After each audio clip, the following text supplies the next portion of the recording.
정우성 씨와 문가비 씨의 손해자들과 문가비 씨에 대한 상속은 어떻게 되느냐. 손해자 비율이 갈수록 증가하고 있고,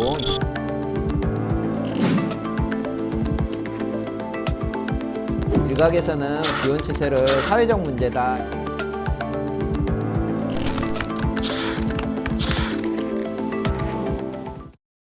안녕하세요. 마음이 편안해지는 변호사 최경석 변호사입니다. 오늘은 최근에 이슈가 되었던 정우성 씨와 문가비 씨 그리고 그의 자녀에 대한 이야기를 해보려고 하는데요. 얼마 전에 뉴스 기사를 하나 봤어요. 정우성 씨가 사망했을 때 그 혼외자들과 문가비 씨에 대한 상속은 어떻게 되느냐, 이런 이야기였는데요. 상속 전문 변호사로서 한번 말씀드려 볼게요. 우선 시작 전에 짚고 넘어가야 할 거는, 말씀드릴 모든 이야기는 정우성 씨가 별도의 유언을 하지 않아서 민법상 상속분으로 진행될 때 이야기입니다. 현재 시점으로 봤을 때 정우성 재산은 추후 정우성 사망 시 혼외자인 문가비 아들에게로 가나요? 현재 정우성 씨의 다른 아들이 있는지 여부는 확인되지 않았습니다. 그리고 문가비의 아들만이 있는 것으로 가정을 한다면, 정우성 씨가 갑자기 돌아가시는 상황이 발생을 하면 문가비 씨의 아들이 100% 단독 상속을 받게 됩니다. 그럼 문가비 씨에게도 상속분을 나눠줄 수 있나요?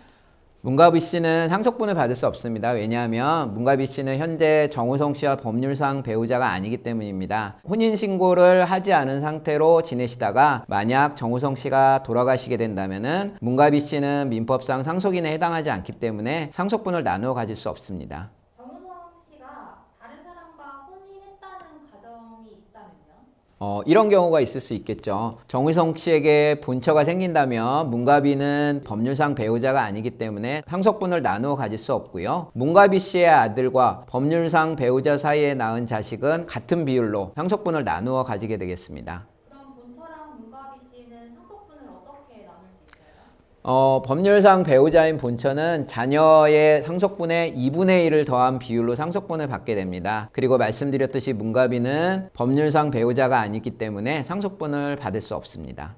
문가비 씨에게 약속된 양육비는 추후에 본처가 문가비 씨에게 유류분으로 청구 가능한가요? 결론부터 말씀드리면 양육비는 유류분 반환 청구의 대상이 될 수 없다고 봅니다. 양육비의 지급은 아들에 대한 아버지로서의 법률적 의무를 이행하는 거거든요. 그래서 증여나 유증과는 결이 다른 문제입니다. 유류분 산정은 상속재산이나 생전증여 등의 여러 특별수익 등으로 이제 기초재산을 확정을 하게 됩니다. 근데 양육비는 이런 증여나 특별수익으로 보지 않기 때문에요. 기초재산에 포함되지 않는다고 봅니다. 통상적으로는 그래서 유류분 산정의 기초재산에 포함되는 특별수익으로 인정되지 않습니다. 쉽게 말해서 양육비는 재산을 증여하거나 상속하는 게 아니라 그냥 부모로서의 어떤 당연한 의무를 이행하는 거라서 유류분 계산할 때 포함되지 않는다고 봅니다. 따라서 나중에 정우성 씨 본처가 유류분 청구를 하더라도 받을 수 없다고 판단됩니다. 만약 정우성 씨가 자기 자식의 존재를 끝까지 몰랐다면요,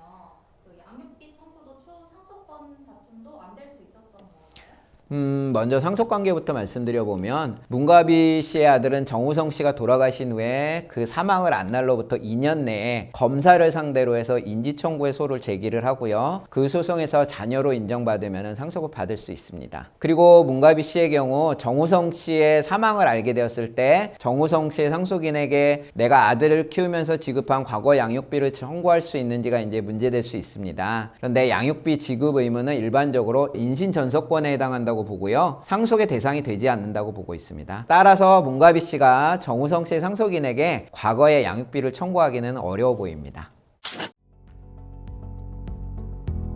자, 오늘은 최근 정우성 씨와 문가비 씨 그리고 두 분 사이의 자녀인 혼외자 사건으로 알아보는 혼외자 상속 문제에 대해서 답변 드려봤습니다. 우리 사회에도 혼외자 비율이 갈수록 증가하고 있고, 이 사건으로 일각에서는 비혼 추세를 사회적 문제다 이렇게 보기도 합니다. 그렇지만 현실적으로 이혼 소송을 하면서 생기는 법적 리스크도 꽤 큰 게 사실이기 때문에 이런 사회적 문제가 개인만의 문제는 아닐 거라는 생각을 하고요. 법률적, 사회적 시스템의 결함을 하나씩 풀어나가야 한다는 생각이 듭니다. 영상 좋으셨다면 마음이 편안한 변호사 채널 좋아요, 구독 부탁드립니다. 다음에도 좋은 영상으로 인사드리겠습니다. 감사합니다.